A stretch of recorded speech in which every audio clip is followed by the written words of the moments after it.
ലോകാ സമസ്ത സുഖിനോ ഭവന്തു. നമസ്കാരം, എല്ലാവർക്കും ഒരു പുതിയ വീഡിയോയിലോട് സ്വാഗതം. ഇന്ന് നമ്മൾ സംസാരിക്കാൻ പോകുന്നത് റഹീമിനെ ഇംഗ്ലീഷ് ഭാഷയുടെ പേരിൽ ട്രോളുന്നവരോടാണ് നമ്മൾ ഇന്ന് സംസാരിക്കുന്നത്. ഫസ്റ്റ് നമുക്ക് റഹീമിന്റെ കർണാടകയിൽ വെച്ച് നടത്തിയിട്ടുള്ള ഇംഗ്ലീഷ് ഒന്ന് നമുക്ക് കേട്ടു നോക്കാം. Rahimji, you today you visit to here. You talk to the people. What they said to you? Actually, they are real victims. This is very unfortunate and unconstitutional activity done by the Siddharamaya-led government, Congress-led government. This is quite unfortunate. This is quite unfortunate and unconstitutional. Actually, more than 180 people, 180 houses were vandalized by the bulldozer Raj. So, what is the rational explanation of the state government of Karnataka? So there is no justification. So this is same. This bulldozer Raj is the reputation of the UP and other BJP-led government. What is the difference between the BJP government and the Congress-led government? AICC must answer. Why did Sonia Gandhi keep mums? Why did Rahul Gandhi keep mums? So you please look at this. After the whole bulldozer Raj, these victims, the 180 houses and more than 1,000 of people, all of them are Muslims and Dalits. All are marginalized people. So, without further delay, the state government of Karnataka must take launch an inquiry. A fair inquiry in this regard, stop the further demolition, and the third one is that the dignified rehabilitation is the need of the hour. So we are demanding for the same, and this is and as a political question, I would like to ask to the Congress, AICC, and the state government of Karnataka, how can you explain this anti-constitutional activity? So this is same like unfortunately. Siddharamaya acting as Yogi Adityanath. You are from Kerala. Yes. Now you support to the Karnataka people. I appreciate you. Nothing. But already some Congress people have said it's a purely political agenda. Actually, see, this is very clear that 180 houses were demolished. The demolition and the bulldozer Raj was well prepared execution by this government. So, which means the government aware, orchestrated, the government sponsored and well planned orchestrated execution was done here. So government want to explain it. So this is a political decision. Say Congress-led government is here in Karnataka without a political will. How an administration can do this?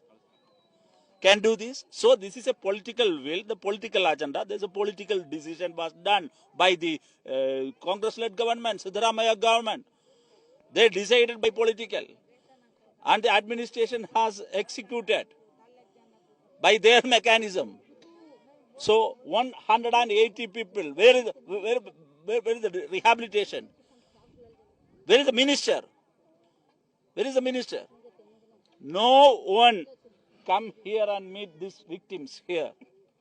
But government of Karnataka. റഹീം സംസാരിക്കുന്നത് almost 1000-ഓളം അംഗങ്ങളുള്ള 180-ഓളം കുടുംബങ്ങളെ അവിടെ നിന്ന് demolish ചെയ്തിട്ട് കുടിയേറ്റി പാർപ്പിച്ചു, അഥവാ demolish ചെയ്തു, അഥവാ അവരുടെ വീടുകളും മറ്റും ബുൾഡോസർ വന്നിട്ട് ഡിമോളിഷ് ചെയ്തു, അതിനെ നശിപ്പിച്ചു.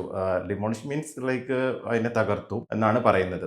ഇപ്പോൾ ഇത് സീതാരാമ അയ്യയുടെ പൊളിറ്റിക്കൽ അജണ്ടയാണ്, കോൺഗ്രസ് പാർട്ടിയുടെ ഒരു പൊളിറ്റിക്കൽ അജണ്ടയാണ് എന്നൊക്കെയാണ് അദ്ദേഹം പറയുന്നത്. അദ്ദേഹം ഒരു CPIM പ്രതിനിധിയായിട്ട് അങ്ങനെയാണ് ഇദ്ദേഹത്തിന്റെ ഫസ്റ്റ് സ്പീച്ച് നടന്നത്. ഇതിനുശേഷം അവിടെ നിന്ന് ഒരു റിപ്പോർട്ടർ അദ്ദേഹത്തോട് ഇംഗ്ലീഷിൽ സംസാരിക്കുന്നുണ്ട്. ആ സമയത്ത് അദ്ദേഹത്തിന് ഇംഗ്ലീഷിൽ കാര്യമായ രീതിയിൽ അദ്ദേഹത്തിന് റീപ്ലൈ ചെയ്യാൻ പറ്റാത്ത ഒരു അവസ്ഥ വന്നു, മറുപടി പറയാൻ പറ്റാതെ കഴിഞ്ഞു. അപ്പോൾ അതിനെ തുടർന്ന് പല മാധ്യമങ്ങളും, മലയാള മാധ്യമങ്ങളും ഇദ്ദേഹത്തെ മറ്റുള്ള സൈബർ പോരാളികളെല്ലാം ഇദ്ദേഹത്തെ ട്രോളുകയാണ് ചെയ്യുകയുണ്ടായത്. അപ്പോൾ അദ്ദേഹത്തെ ട്രോൾ ചെയ്യ ശേഷം ഇദ്ദേഹം തന്നെ സോഷ്യൽ മീഡിയയിൽ വന്നിട്ട് ഇദ്ദേഹം തന്നെ റെസ്പോണ്ട് ചെയ്യുന്നുണ്ട്. അപ്പോൾ അദ്ദേഹം റിയാക്ട് ചെയ്ത വീഡിയോ അതുകൂടെ ഒന്ന് നോക്കാം. നോക്കാം. ട്രോളിയവരോട് മീൻസ് ട്രോളിയതിനെ കുറിച്ച് ഇദ്ദേഹം മാധ്യമങ്ങളോട് സംസാരിക്കുന്നുണ്ട്. അപ്പോൾ അദ്ദേഹത്തിന്റെ വീഡിയോ ഒന്ന് കണ്ടു നോക്കാം.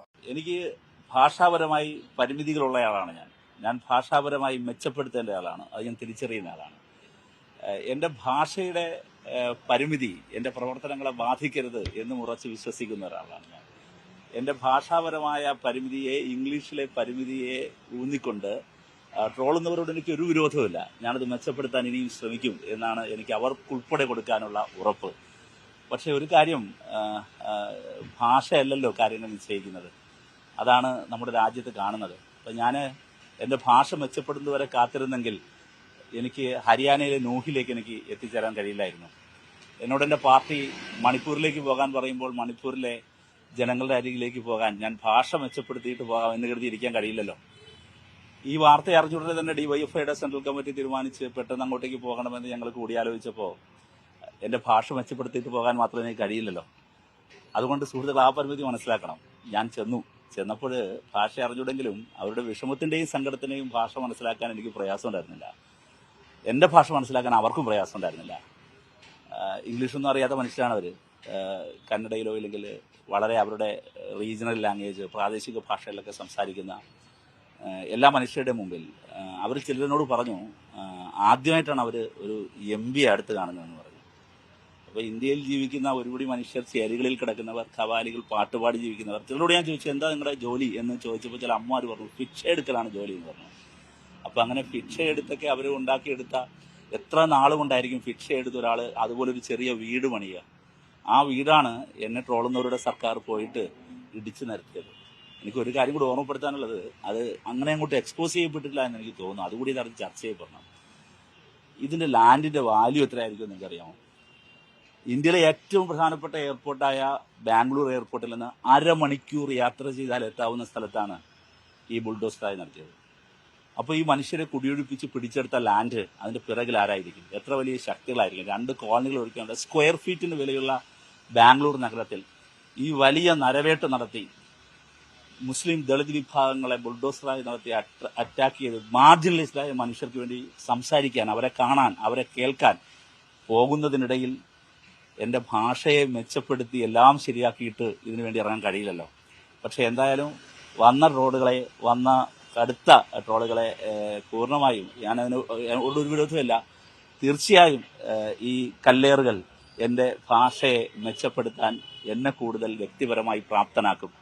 അത് എന്നെ കൂടുതൽ നവീകരിക്കാനും കൂടുതൽ അപ്ഡേറ്റ് ചെയ്യാനും പ്രാപ്തനാക്കും. അതിന് അവരോടും എനിക്ക് നന്ദി. ഇദ്ദേഹം തന്നെ സമ്മതിക്കുന്നുണ്ട്, ഇദ്ദേഹത്തിന് ഭാഷാപരമായിട്ട് പരിമിതികളുള്ള ഒരാളാണ്. അദ്ദേഹത്തിന്റെ ഭാഷ മെച്ചപ്പെടുത്തിയ ശേഷം അദ്ദേഹത്തിന് മണിപ്പൂരിലോട്ടോ അതുപോലെ തന്നെ ബുൾഡോസർ നടത്തിയിട്ടുള്ള കർണാടകത്തിലോട്ടോ മറ്റുള്ള സ്ഥലങ്ങളിലോട്ടോ പോകണമെന്ന് വിചാരിച്ചിരിക്കുകയാണെങ്കിൽ അദ്ദേഹത്തിന് അത് സാധ്യമാവുകയില്ല. മാത്രമല്ല ഇദ്ദേഹം പറയുന്നത്, ഇദ്ദേഹത്തെ ട്രോളിയ എല്ലാവരോടും ഇദ്ദേഹം നന്ദിയാണ് പറയുന്നത്. കാരണം ഇദ്ദേഹത്തെ ഭാഷപരമായിട്ട് വ്യക്തിപരമായിട്ടും ഇദ്ദേഹത്തിന് കൂടുതൽ മെച്ചപ്പെടുത്താൻ ഇത് സാധിക്കുമെന്നാണ് ഇദ്ദേഹം പറയുന്നത്. DYFIയുടെ സെൻട്രൽ കമ്മിറ്റിയാണ് ഇദ്ദേഹത്തെ കർണാടകത്തിലൂടെ അയച്ചത്. അതിന്റെ ഭാഗമായിട്ടാണ് അദ്ദേഹം അവിടെ ചെന്നതും മറ്റുള്ള ഈ ബുൾഡോസർ നടത്തി ഡിമോളിഷ് ചെയ്തിട്ടുള്ള സ്ഥലം ഇദ്ദേഹം സന്ദർശിച്ചതും അവിടെയുള്ള പ്രദേശവാസികളെ ഇദ്ദേഹം സന്ദർശിച്ചതുമെല്ലാം. അപ്പോൾ എനിക്ക് ഇദ്ദേഹത്തെ ട്രോളുന്നവരോട് പറയാനുള്ളത്, ഇദ്ദേഹം ഒരു MP ആണ്. മാത്രമല്ല ഇദ്ദേഹം പറയുന്നത് ഇത് സീതാരാമയ്യയുടെ ഒരു പൊളിറ്റിക്കൽ അജണ്ടയാണ്, കോൺഗ്രസ് പാർട്ടിയുടെ ഒരു പൊളിറ്റിക്കൽ അജണ്ടയാണ് എന്ന് പറയുന്നുണ്ട്. പിന്നെ ഇദ്ദേഹം പറയുന്നുണ്ട് അവിടെ കൂടുതലും മുസ്ലിം വിഭാഗമാണ്, പിന്നെ ദളിത് വിഭാഗത്തിൽപ്പെട്ടിട്ടുള്ള ആൾക്കാരാണ് കൂടുതലെന്ന് പറയുന്നുണ്ട് ഇദ്ദേഹം.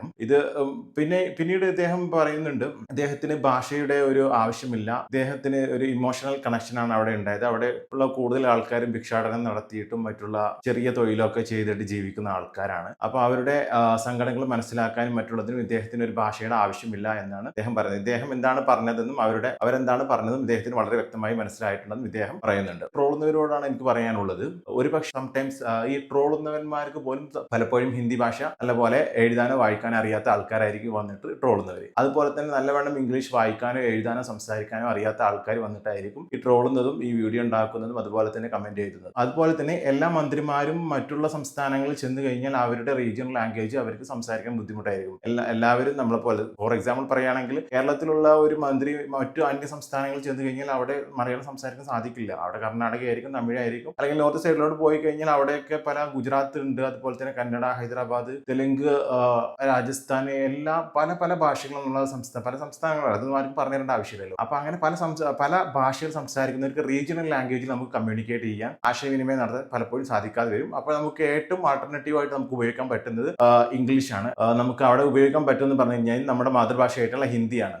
ഒട്ടുമിക്ക മലയാളികൾക്കും ഹിന്ദി അറിയാം, പക്ഷേ ഭൂരിഭാഗം പേർക്കും ഹിന്ദി അറിയാത്ത ഒരുപാട് പേരുണ്ടെന്ന് എനിക്ക് മനസ്സിലായിട്ടുണ്ട്. പുറത്തൊക്കെ പോയിട്ട് ജോലി ചെയ്തിട്ട് ആൾക്കാരാണെങ്കിൽ ഒരുവിധം ഹിന്ദി കാര്യങ്ങളൊക്കെ ഹാൻഡിൽ ചെയ്യാൻ കഴിയുന്നതായിരിക്കും. മാത്രമല്ല പുറത്തൊന്നും പോവാത്ത ആൾക്കാരാകുമ്പോൾ ഹിന്ദി ഭാഷ തീരെ അറിയില്ല. അപ്പോൾ അവർക്ക് ഹിന്ദിയിൽ കൈകാര്യം ചെയ്യാൻ വളരെ ഡിഫിക്കൽട്ട് ആയിരിക്കും. അപ്പോൾ അവർക്ക് ആൾട്ടർനേറ്റീവ് ആയിട്ടുള്ളത് ഇംഗ്ലീഷാണ്. ഇംഗ്ലീഷ് നല്ലപോലെ സംസാരിക്കാൻ ഒന്നുകിൽ ഗ്രാമർ അറിയില്ലെങ്കിലും അത്യാവശ്യം സംസാരിക്കാനെങ്കിലും കോൺഫിഡൻസ് ഉണ്ടെങ്കിൽ അവർക്ക് കാര്യങ്ങളൊക്കെ വളരെ ക്ലിയർ ആയിട്ട് നല്ല രീതിയിൽ അവർ കമ്മ്യൂണിക്കേറ്റ് ചെയ്യാൻ പറ്റും. അപ്പോൾ എനിക്ക് ഇതിൽ നിന്ന് പറയാനുള്ളതെന്ന് പറഞ്ഞു കഴിഞ്ഞാൽ, ആസ് എ സിറ്റിസൺ എന്ന നിലയ്ക്ക് മിനിസ്റ്റർ ആണെന്നുണ്ടെങ്കിലും CM ആണെങ്കിലും ആരാണെന്നുണ്ടെങ്കിലും നമ്മുടെ മാതൃഭാഷയുടെ കൂടെ നമ്മൾ ഹിന്ദി ലാംഗ്വേജ് നമ്മുടെ ഇന്ത്യ രാജ്യത്താകുമ്പോൾ എല്ലാവരും ഹിന്ദി അത്യാവശ്യം കൂടുതലായിട്ട് ഫോക്കസ് ചെയ്യുക. അതുപോലെ തന്നെ മാത്രമല്ല ഇംഗ്ലീഷ് നല്ലപോലെ നമ്മൾ അതിൻ്റെതായിട്ടുള്ള ഒരു മിനിസ്റ്റർ ആവുന്ന സമയത്ത് അത്യാവശ്യം ഒരു ഇംഗ്ലീഷ് എങ്കിലും അറിയണം. ആ ഒരു ലെവലിലൊക്കെ എത്തുമ്പോൾ നമ്മൾ തന്നെ ഒരു MP ലെവലിലൊക്കെ എത്തുന്ന സമയത്ത് നമ്മൾ തന്നെ സെൽഫ് ലേണിംഗ് ഒക്കെ നല്ലതാണ്. ഇംഗ്ലീഷ് ലാംഗ്വേജിൽ ഒരു സെൽഫ് ലേണിംഗ് നടത്തുന്നത് വളരെ നല്ലതായിരിക്കും. മാത്രമല്ല ഒരു സെൻട്രൽ ഗവൺമെന്റിലൊക്കെ വർക്ക് ചെയ്യുന്ന സമയത്ത്, ഒരു രാജ്യസഭയിലൊക്കെ ഉള്ള ഒരു മെമ്പർ ആവുന്ന സമയത്ത് ഹിന്ദി ഭാഷയും അറിയൽ വളരെ അത്യാവശ്യമായിട്ടുള്ള ഒരു കാലഘട്ടത്തിലാണ് ഇപ്പോൾ നമ്മൾ ജീവിക്കുന്നത്. അപ്പൊ ഹിന്ദി ഭാഷയും ഇംഗ്ലീഷ് ഭാഷയും നമ്മൾ നല്ലപോലെ സംസാരിക്കാൻ അറിയണം MP ആകുമ്പോൾ. കാരണം എന്താ വെച്ച് കഴിഞ്ഞാൽ പൊതുജനങ്ങളുടെ ആവശ്യങ്ങളും നമ്മുടെ സംസ്ഥാനത്തിന് വേണ്ടിയിട്ടും എല്ലാ കാര്യങ്ങളും നമ്മൾ അവിടെ പോയിട്ട് നിയമസഭയിൽ പോയിട്ട് നമ്മൾ അവിടെ പ്രസന്റേഷൻ ചെയ്യേണ്ടതുണ്ട്. അപ്പൊ അതിന് അത്യാവശ്യം നമുക്ക് ഇംഗ്ലീഷും ഹിന്ദിയും കൈകാര്യം ചെയ്യാൻ കഴിഞ്ഞെങ്കിൽ മാത്രമുള്ളൂ നമുക്ക് നമ്മുടെ കാര്യങ്ങൾ അവിടെ കമ്മ്യൂണിക്കേറ്റ് ചെയ്യാൻ പറ്റുള്ളൂ. അല്ലാന്നുണ്ടെങ്കിൽ നമ്മൾ അവിടെ കമ്മ്യൂണിക്കേറ്റ് ചെയ്യുന്ന കമ്മ്യൂണിക്കേറ്റർക്കും കമ്മ്യൂണിക്കേറ്റിക്കും ചിലപ്പോൾ ഇത് ആശയവിനിമയം നടത്തുന്ന രണ്ടുപേർക്കും ചിലപ്പോൾ ഇദ്ദേഹം പറഞ്ഞത് എന്താണെന്നും അതുപോലെ തന്നെ മറ്റുള്ള ഇത് കേൾക്കുന്ന ആൾ എന്താണ് തിരിച്ച് പ്രതികരിച്ചതെന്നും പലപ്പോഴും അവിടെ മനസ്സിലാക്കാൻ കഴിയാത്ത രീതിയിലായിട്ട് പോകും. ഒരു പക്ഷേ നമ്മൾ വിചാരിച്ചതായിരിക്കില്ല കമ്മ്യൂണിക്കേറ്റ് ചെയ്തത് മനസ്സിലാക്കിയിട്ടുള്ളത്. മാത്രമല്ല അവർ പറഞ്ഞതായിരിക്കില്ല നമ്മൾ ചിലപ്പോൾ മനസ്സിലാക്കിയിട്ടുള്ളത്. അപ്പൊ അവിടെ ആശയവിനിമയത്തിന്റെ ഒരു പ്രോബ്ലം നമുക്ക് പലപ്പോഴും ഫേസ് ചെയ്യേണ്ട ആവശ്യം വരും. ഇത് ഒരു മന്ത്രിക്ക് മാത്രമല്ല സംഭവിക്കുന്നത്, പലപ്പോഴും കോപ്പറേറ്റീവ് കമ്പനികൾ, ഈ MNC കമ്പനികളിൽ വർക്ക് ചെയ്യുന്നവരാണെങ്കിലും അതുപോലെ തന്നെ ഏത് മേഖലകളിൽ വർക്ക് ചെയ്യുന്ന ആൾക്കാരാണെങ്കിലും, കോപ്പറേറ്റീവ് ലൈഫിൽ ജോലി ചെയ്യുന്ന ആൾക്കാരാണെന്നുണ്ടെങ്കിലും, ഏത് കമ്പനികളിൽ വർക്ക് ചെയ്യുന്ന ആൾക്കാരാണെന്നെങ്കിലും, പുറത്ത് ഇന്ത്യക്ക് വെളിയിൽ പോയിട്ട് ജോലി ചെയ്യുന്ന ആൾക്കാരാണെങ്കിലും ഒരു കമ്മ്യൂണിക്കേഷന്റെ ഒരു പ്രോബ്ലം പലപ്പോഴും, അതുപോലെ തന്നെ നല്ല എഡ്യൂക്കേറ്റഡ് ആയിട്ടുള്ള ആൾക്കാർക്കാണെങ്കിൽ പോലും ഇംഗ്ലീഷ് നല്ല രീതിയിൽ സംസാരിക്കാൻ ഒരു കോൺഫിഡൻസ് ഇല്ലാത്തതിന്റെ ഒരു കുറവുണ്ട്. അപ്പൊ നമ്മൾ ഇതിന് സ്പോക്കൺ ഇംഗ്ലീഷ് നമ്മൾ പഠിക്കുക. ഇങ്ങനെയുള്ള കാര്യങ്ങൾ നമ്മൾ മെച്ചപ്പെടുത്തേണ്ടതുണ്ട്. ഇദ്ദേഹത്തെ ട്രോളുന്നതിൽ വലിയൊരു അർത്ഥമൊന്നുമില്ല. ട്രോൾ ചെയ്യാനും ഇദ്ദേഹത്തിന് മനസ്സിലാവും, ഇദ്ദേഹത്തിന്റെ ഭാഷ ഇദ്ദേഹം മെച്ചപ്പെടുത്തിയാൽ മാത്രമുള്ളൂ ഇദ്ദേഹത്തിന് മുന്നോട്ട് പോകാൻ കഴിയുള്ളൂ. അല്ലെങ്കിൽ ഇദ്ദേഹം വീണ്ടും വൈറലാവും. അപ്പോൾ നിങ്ങളുടെ അഭിപ്രായങ്ങൾ നിങ്ങൾ കമന്റ് ആയിട്ട് രേഖപ്പെടുത്തുക. വീഡിയോ ഇഷ്ടമായാൽ ഷെയർ ചെയ്യാനും ലൈക്ക് ചെയ്യാനും സബ്സ്ക്രൈബ് ചെയ്യാനും മറക്കരുത്. Thanks for watching.